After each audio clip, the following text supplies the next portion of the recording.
You definitely have a tan. Hey there, gang. We're the Monday Movie Club, and we are torturing each other with movies we selected for the others to watch. Here we are. Okay, I'm Frank Gaffney. Here with me is Amy Goldman, and maybe one or two cats will be coming in at any I don't point. know. Come Joel Fencer in his Flash Gordon t-shirt. on. And Funny. is there Flash Gordon stuff going on behind you? What do you think? You can't see it? It looks possible. It's a lot of Flash Gordon stuff. All right. And Mark Wotis Gartner has hot hail on the ready. He's going to hit that button. Annie King is at her brother's house playing mahjong. Too bam. And special guest this week, Bill Wernicke, who loves Flash Gordon. Yay. Okay, so this was Joel's choice. It's Flash Gordon. It's from 1980. Joel, I almost don't have to even ask, but why Flash Gordon? Okay, 42 years ago, you were 10. Yep. Okay. This honestly, this is pure nostalgia for me. At the end of the day, it's not. And at the beginning of the day. It's not a great movie. It's not even the best adaptation of the original material. For Flash Gordon? Yeah. There's other Flash Gordons. Yeah. No, I don't mean the serialized 30s thing. No, there was the year before this movie came out, there was a Saturday morning cartoon version called The New Adventures of Flash Gordon that is very faithful and representational of the original comic strips from Alex Raymond.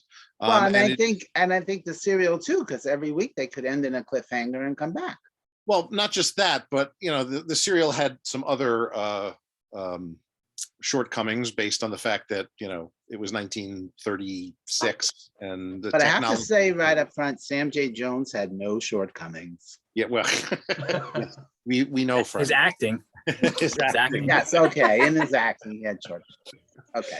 But my dad brought me up on lots of science fiction, and one of the things we would watch the Buster Crabbe serials on PBS when they were on, and I enjoyed watching them with him. And we watched the cartoon, the Filmation cartoon, the year before he died, and Flash Gordon opened the day after he died, so we were going to see it. And it is it's complete, as I said, complete nostalgia for me. I love this movie. It is fun. It is goofy. It is campy. But it's also gorgeous to look at. I mean, it's very inventive. They really pulled a lot of the look of the comic strip onto the big screen and enhanced it. I'm always amazed when it comes to awards that films like this don't get more recognition. They always go for we're going to pick the costume drama because we looked in a book and saw that this is what people were wearing back then, as opposed to, we're going to go into your head and pull all this stuff out that you had to create on your own. But they didn't follow the comic book as far as comic strip as far as costumes go. No, they did. I think it's very evocative of the comic strips, but yeah. All right, there's. so give us a little bit of the backstory. We have the serials, like you said, in the 30s, Buster Crabbe, and then, right. But they had been trying to make a movie version of Flash Gordon for some time.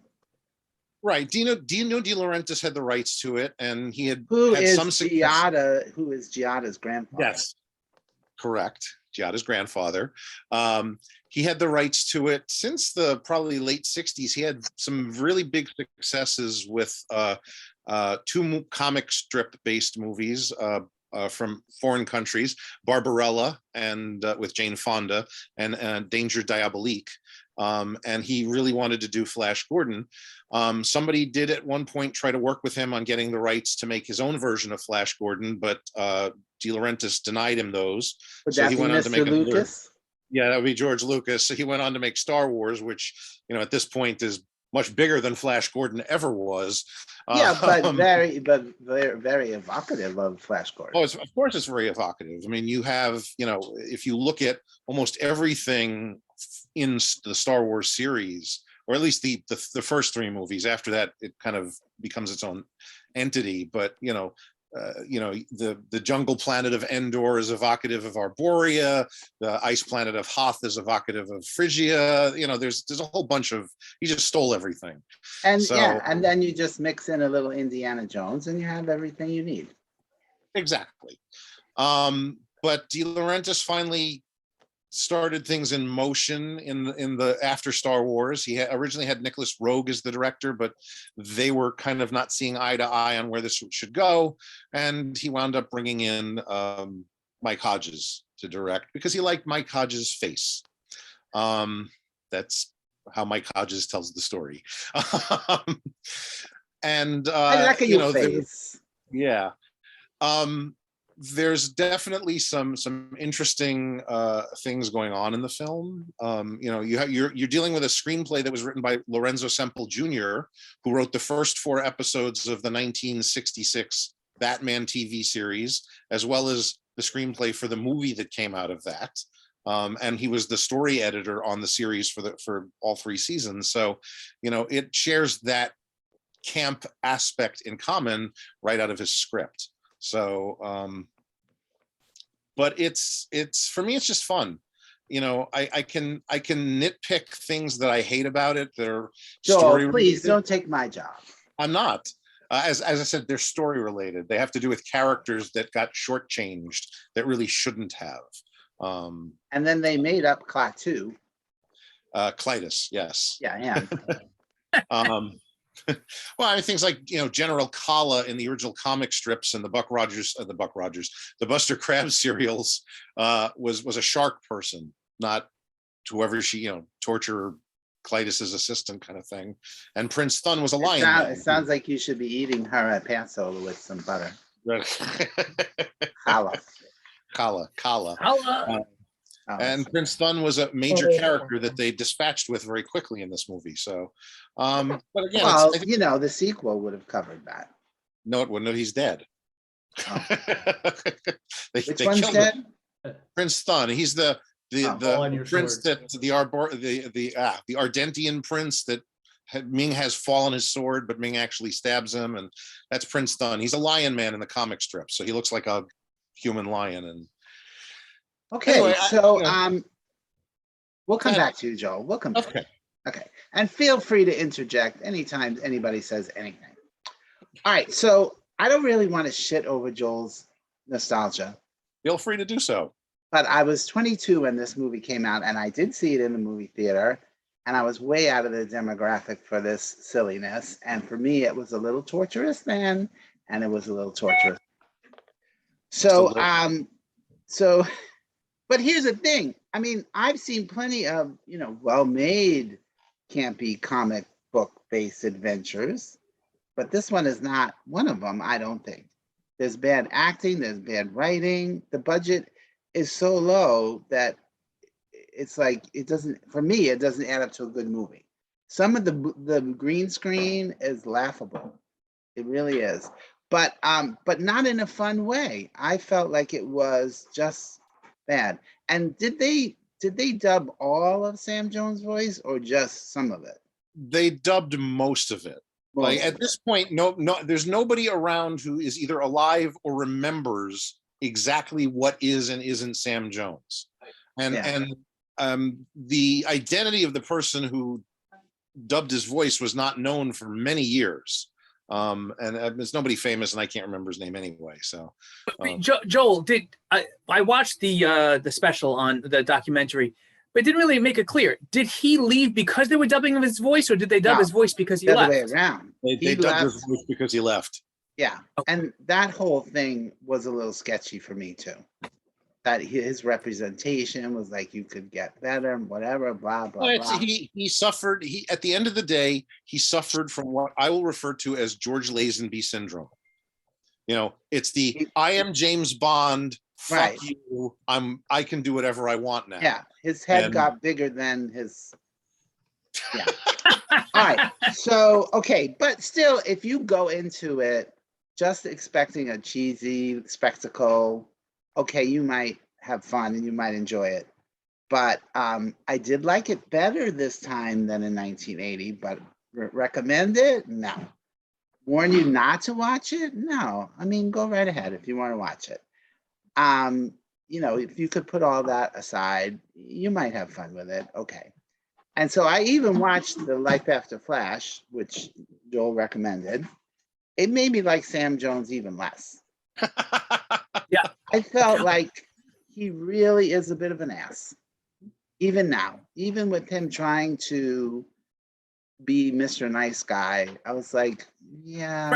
Frank, I felt the same exact way. Although I will say at the end of it, I do appreciate his what he gives to the fans and how he would stay there until the very end. And that really did make it. It kind of made me like him a lot more at the end. But I do agree. I thought he was just a pompous, whatever, But, you know, self-centered fool. again, to take Joel's phrase, at the end of the day, he's a hit at these shows because he does that, and that is a source of income for him right now. So Yeah, but you don't want to mess up with that. So there are different ways of doing that. You know, I met him at Terrificon a few years ago, and he was very gracious, and you know, he gave every fan that came up their moment to talk to him about whatever. And having met other celebrities of his nature at these things, who will remain nameless, yes, that's why? their Name income, them.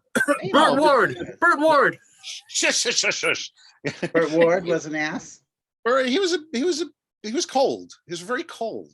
You He's know, like, give me your $50. Keep going. No, it wasn't even that. It was like, you know, you paid his handler the money, and he just sat there on his phone ignoring everybody until the handler basically turned to him and said, okay, this is so and so. Got a live one.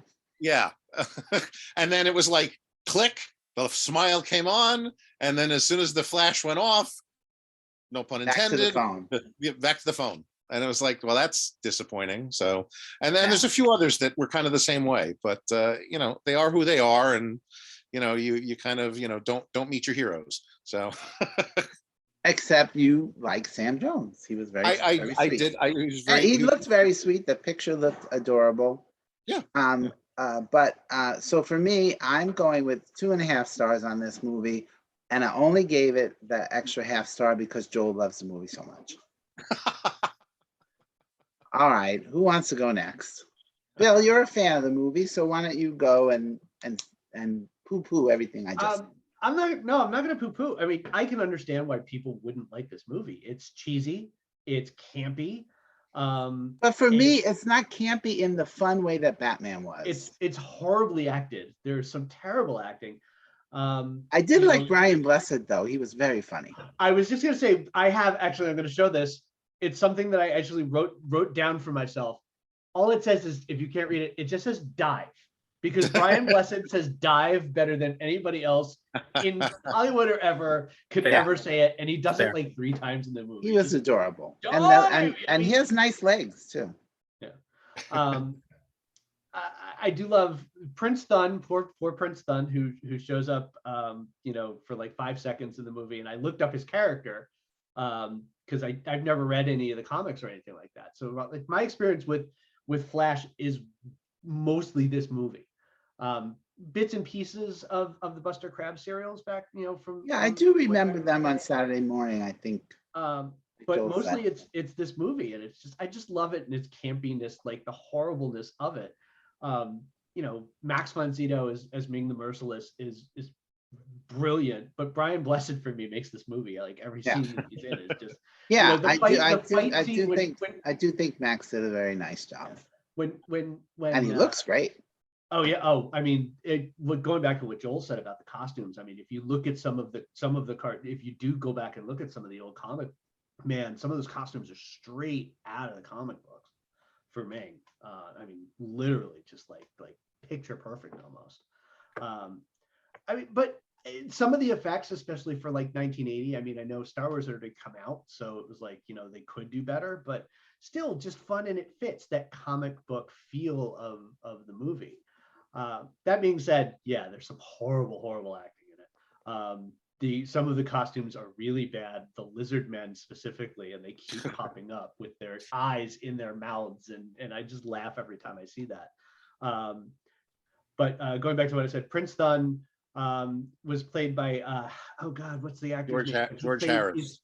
and he's in like a bunch of other stuff. He's in Raiders of the Lost Ark. He plays Yep. Katanga, and then he's Kingsley Shacklebolt in the Harry Potter movies. So like, And I pops back totally up. thought of Kate Capshaw when Melanie Anderson was wearing that Asian outfit. I'm like, he just, stole that whole thing. Yeah. I love that she suddenly becomes like, for one moment and one moment only, she becomes Rambo when she breaks out of the she does the little flip thing with the gun at one point. It's like she's Right. damsel in distress the whole movie, and then she has that one moment of like fighting. But she has the thing I love about that scene is the whole she's not wearing her heels. She puts them down and Yes. picks them up. And Yes. she's They running make along. a point, and then she puts them back on to go running up the steps. later Yes. on. But As you would. the other actor that I'll point out in case you guys didn't realize it is from a favorite of yours, Frank. Richard O'Brien, you're gonna say, Richard right? O'Brien is indeed is You could tell every time he spoke, you could Yeah. hear you go riff up. That's him, all right. Yeah. Wait, Yes, who is that? Richard O'Brien. He was Prince not Voltan. Prince Volva. Our other James Bond, the bald Prince- guy. Prince Baron's Yeah, second. Prince Baron's second was His BFF. Yes. Yeah. Richard O'Brien, who His name started with a of K. Rocky Horror Picture Show fame. Gary Actually starts with an F. Fico. Pico. Okay. I knew it was 4 letters. Yeah. But yeah, I mean, it's just a fun, campy, stupid movie that take your brain to turn your brain off for a little while. And You just have said fun. you pop it in every once in a while, so So this was watch number what for you? Do you think? oh, I've lost count. All right. Honestly, How many stars for you, Bill? I'll give it 3. 3 Um, stars. yeah. And what do you think? 3 stars? No. Oh, sorry. Yeah. I would have to go with the 2.5. I just sat there and like, oh my God. Oh my God. It was just silly. It was like over the top silly. And I love the Batman series. I love the campiness of the Batman series, but this was just, I was like, really? So Wait, I did- even read that Lorenzo Semple said to try to make this campy was a mistake. Yes. Yeah. He did. Yeah. Well, But he took the check anyway. Well, of course. And part of the problem is that when you're dealing at that time, when you were dealing with Dino De Laurentiis, you're dealing with a high-powered Italian producer whose English was not the greatest. So you'd wind up having scripts that were written in English, translated into Italian, then translated back into English. And somewhere along the way, the comic in comic strip became the comic in comedy, and And Anybody people were else get scared of- And people did were anybody else scared of get him. anyone else who watched the documentary, I felt like Dino De Laurentiis was the Italian Harvey Weinstein minus the sexual abuse. He was just a dick. He was kind of very aggressive.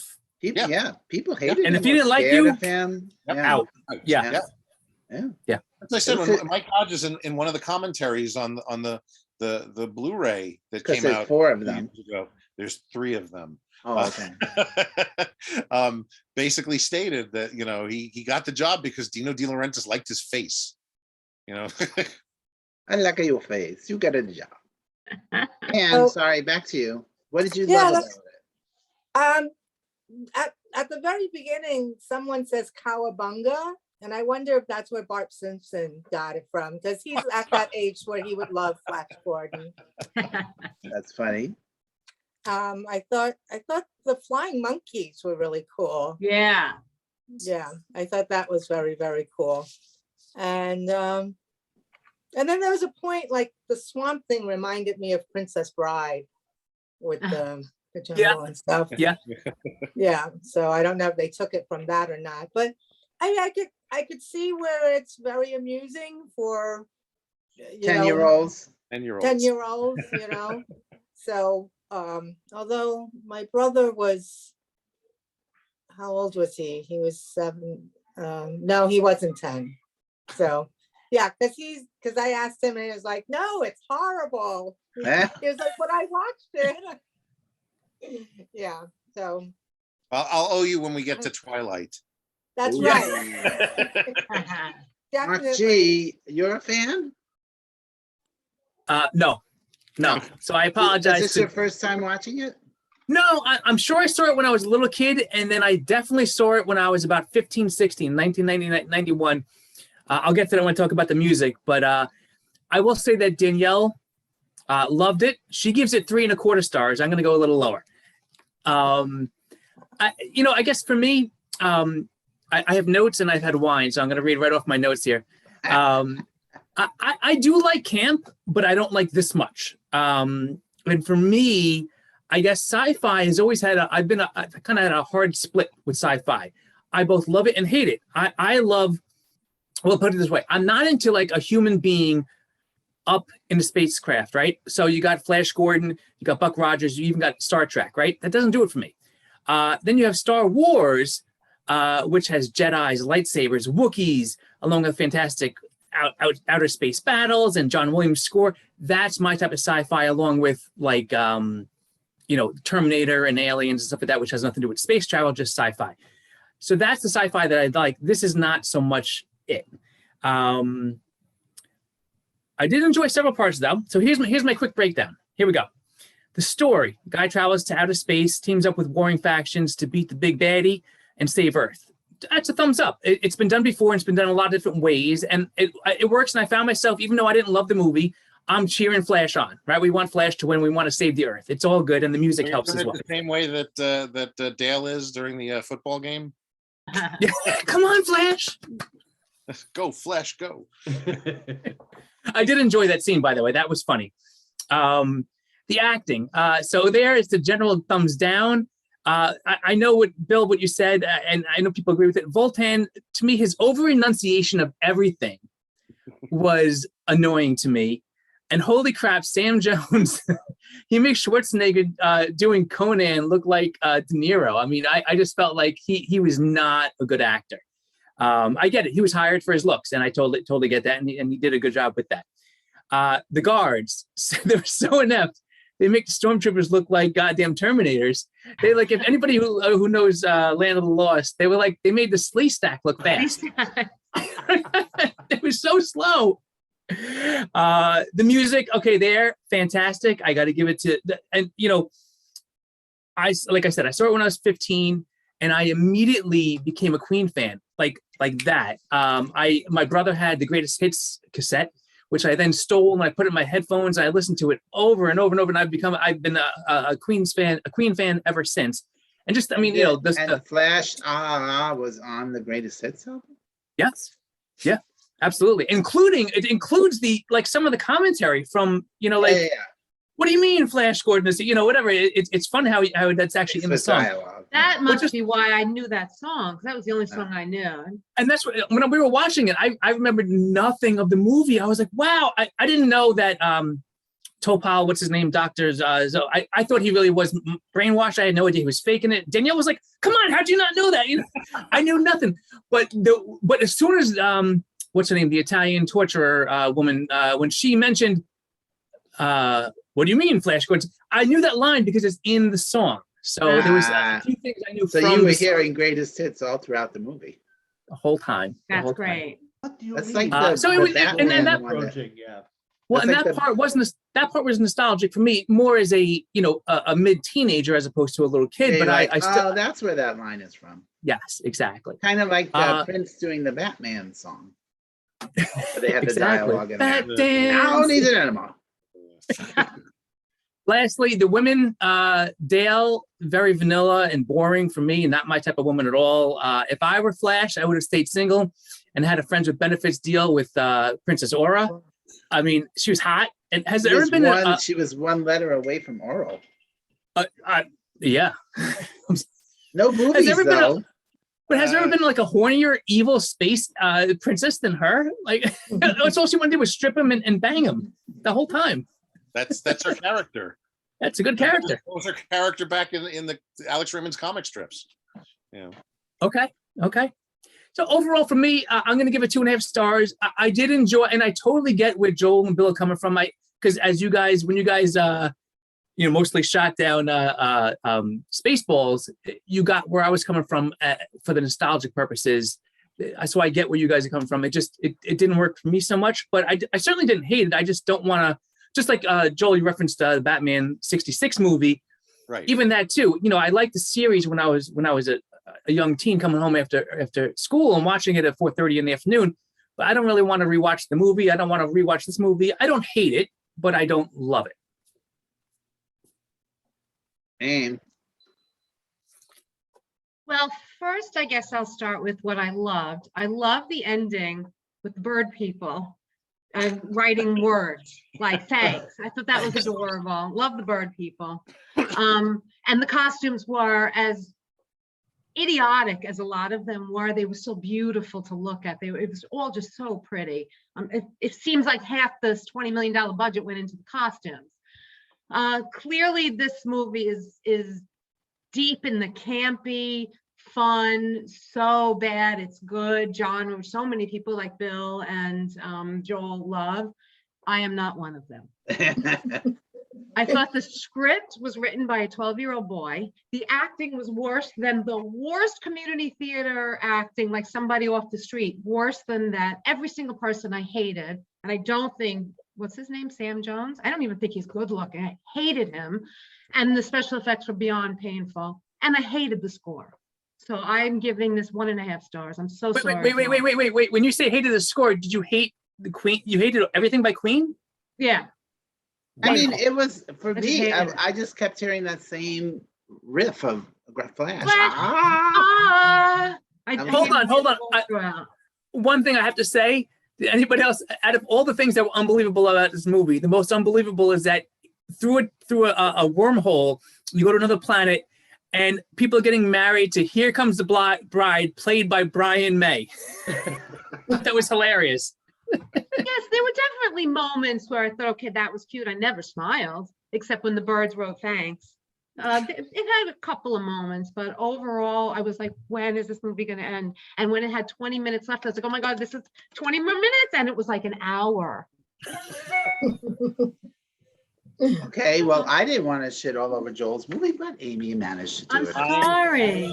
I no know Joel completely appreciates and understands it. Yeah, I knew going into this that this is not a movie that most of you would like. I'm But surprised yet at you how made us many watch liked it. Of Yeah. course I made you watch it because you said send me a list of Yeah. films that you know, so you're lucky I didn't send you other things. So No, this is Joel's movie. I was happy to watch it, even though I didn't love it, and I'm not going to praise it. I'm glad we watched it. I'm glad I had a second viewing of it. It was okay. Yeah. While I was watching, I Yes. thought, well, I never would have seen this movie. I'm glad I saw it. Honestly, I did think that. look, Yeah, it does. It definitely Right. does give you a little insight into Joel. Yeah. I'll give you that. This crap gives you the insight into Joel. So where was Sam Jones at a Comic-Con? Where? When you saw in him? Connecticut? He was at Terrificon in 2018, I think it was. In Connecticut? Is that Mohegan Sun? Yeah, that's Mohegan Mohe- Sun. Yeah. So that bitch will go anywhere. Yeah. He was Yeah, probably but- the biggest name there that weekend. No. Who else did we see that? I'm trying to You saw remember. Lando? No, Lando was 2019. Billy D. Williams was 2019. I think 2018 was also, I think it was also Lou Ferrigno. And Wait, Well, when he did- was when did you certainly in see, the documentary. When did you see oh my God, the Fonz? oh, Henry Winkler? That might have been Yes. the same. That might have been the same year. Because I have he's to double awesome. I know that. Yeah, Henry Winkler was great. He was great. The thing about this that yes, it's all nostalgia based. I stated that up front. It's not a great movie by any stretch of the imagination. For me, it's a fun movie. It's fun, nostalgic, and I love the attempt at bringing the Flash Gordon story to the screen. As I said, it's not the most faithful, but it's definitely not the least faithful. For that, you got to look at the crappy sci-fi TV series from 2000 and whatever that Sam Jones actually appears in one episode of. But the nice thing is that without Flash Gordon, you don't have Star Wars. Without Star Wars, you don't have this Flash Gordon. And without this Flash Gordon, you as much as you may hate the movie, you don't have Seth MacFarlane, and you don't have Ted, and you don't have half the jokes on Family Guy, because they all come out of this. And I can't count the number of times that Family Guy has had the Hawkman involved in some cockamamie joke on the show with Brian Blessed going, "Gordon's alive," you know. Yeah, I mean, And- yes. To tie this into what we all started this with, you wouldn't have MCU? you wouldn't have Thor Ragnarok, because Taika Waititi used the designs of this as a template of sorts. So because Thor Ragnarok has a similar feel to it, and he acknowledges that, because he's currently the director tied to this next remake of Flash Gordon that we will hopefully eventually be getting. Well, if So- Takiki is doing it, it's gonna be fun. Exactly. Awiki? What's his name? Taika Waititi. Taika Waititi. Yes. Okay. Tiki Watiki. So, anyway, it's a 3-star movie. For me, so. 3 stars from Joel. Yep. Okay, anybody else have anything else to add to this madness? All right, good. Next Monday, we go back to Mr. Gartner's selection. He has chosen Split from 2016 from M. Night Shyamalan Ding Dong. It's not available to stream, so you're on your own. Okay, I'm Frank Gaffney. Go watch a movie. And also with you.